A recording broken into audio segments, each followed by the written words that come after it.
और इस सबके बीच लगातार पुलिस का एक्शन भी जारी है। पुलिस हर बारीक पहलू की, हर बारीक तथ्य की जांच कर रही है। इस बीच बड़ी खबर यह सामने आ रही है कि मेघालय पुलिस राजा रघुवंशी हत्याकांड के सिलसिले में सोनम के घर पहुंची है। इस समय की बड़ी खबर, राजा रघुवंशी हत्याकांड से जुड़ी है बड़ी खबर।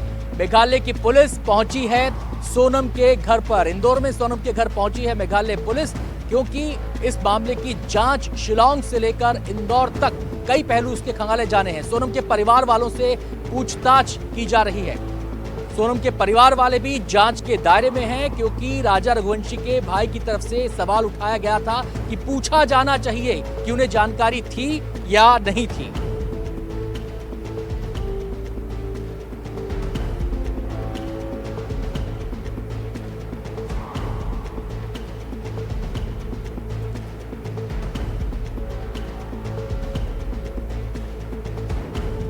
और अब हम रुक कर सकते हैं हमारी संवाददाता तनुश्री हमारे साथ जुड़ गई हैं और जानकारी देने के लिए। तनुश्री, मेघालय पुलिस को कितनी देर हो चुकी है यहां पहुंचे हुए और अब तक क्या सामने आया है? जी देखिए, मेघालय पुलिस जो है सबसे पहले बीती रात राजा के घर पहुंची थी। वहाँ पे 1.5 घंटा इंटरोगेशन चला है। वहीं अगर हम आज की बात करें तो आज दोपहर 1:35 पर वो सोनम के घर पे पहुंची है। और अभी जब मैं खबर दे रही हूँ, आपसे बातचीत कर रही हूँ, 3:10 हो चुके हैं।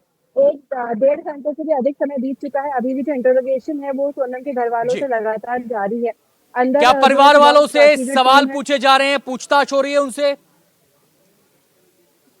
जी, उनसे पूछताछ हो रही है, कई मुख्य बिंदुओं पे बातचीत हो रही है। सबसे पहले ये बात हो रही है कि बात ये भी सामने है कि सोनम की जो शादी है, उसमें घरवालों ने जल्दबाज़ी करवाई थी। तो सोनम के घरवालों को क्या जल्दबाज़ी थी उनकी शादी करवाने के लिए। इसी के साथ राजा के जो घरवाले हैं, उनके जो पिता है ख़ास तौर पे, वो लगातार ये बयान दे रहे हैं जी, कि तंत्र क्रिया जो है एक चीज़ शामिल हो सकती है, जिस वजह से नरबलि शब्द का उन्होंने उपयोग भी किया था। उन्होंने ये बोला था कि हो सकता है कहीं न कहीं उनके जी, सोनम अपने पिता का स्वास्थ्य ठीक रखने के जी लिए बिल्कुल तनुश्री, तांत्रिक आप नजर क्रियाओं बनाए जी। रखिए। वहां पर आपसे हम फिर से अपडेट लेंगे कि पूछताछ में क्या निकलकर सामने आया, लेकिन आप हमारे साथ फिलहाल बने रहिए, क्योंकि एक और खबर है जिस पर हम आपसे बातचीत करेंगे, जानकारी हासिल करेंगे। और ये खबर है उस किरदार के बारे में जिसकी एंट्री अब इस केस में हो गई है। और उस किरदार का नाम क्या है? उस किरदार का नाम है संजय वर्मा। तो राजा रघुवंशी केस में नया मोड़ आया है, नया खुलासा हुआ है और संजय वर्मा नाम के किरदार की इसमें एंट्री हो गई है। उसका नाम सामने आया है। संजय वर्मा नाम के शख्स से बात करती थी सोनम, ये जानकारी मिली है। और जिस फोन पर बातचीत होती थी वो फोन फिलहाल स्विच ऑफ आ रहा है। संजय वर्मा का नंबर फिलहाल स्विच ऑफ है।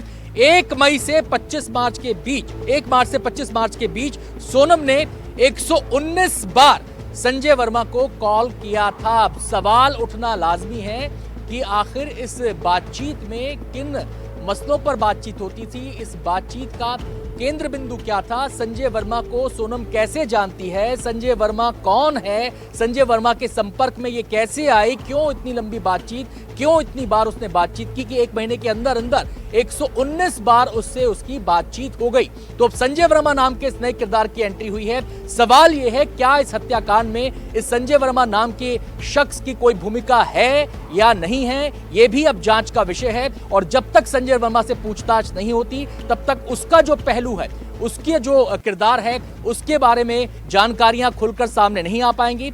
हालांकि सोनम से भी बातचीत के जरिए, पूछताछ के जरिए संजय वर्मा को लेकर जानकारी सामने आ सकती है। सीधे हम रुक करेंगे, हमारी संवाददाता तनुश्री हमारे साथ जुड़ी हुई हैं और जानकारी देने के लिए।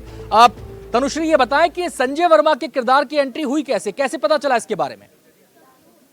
जी देखिए, अभी कुछ समय पूर्व ही जो है एक नया खुलासा हुआ है, जिसमें ये बात सामने आई है कि सोनम के जो कॉल रिकॉर्डिंग, जो कॉलिंग डेटा है, उसमें एक नंबर शामिल है जिसमें सोनम जो है घंटों बातें करती थी। तकरीबन 119 बार जो है उनका इस फ़ोन नंबर पे बातचीत हुई है।